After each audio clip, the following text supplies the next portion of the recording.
Hi guys, ganda na sounds ko, tindi. Pampalakas ng loob.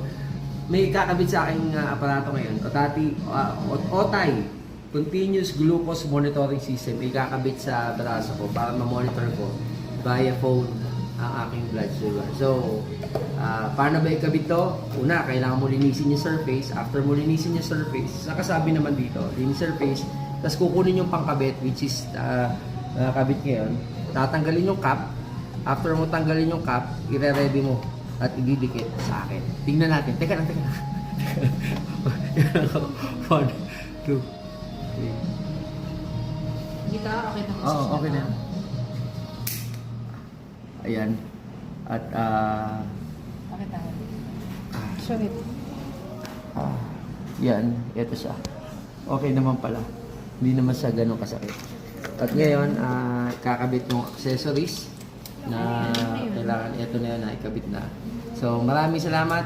Mamaya, i-check ko. Ano yung app? Ito yung app, man. Ito yung app. Ang gagawin lang natin ay para ma-monitor natin siya. Dad, sandali lang. Okay. I cannot Kunin see. natin yung app.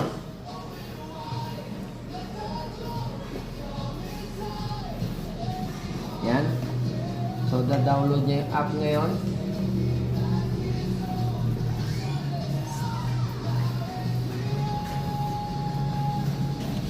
Yan. Yan. Ito lang. Nice. Meron akong taga-kabit. Hindi po masakit yan.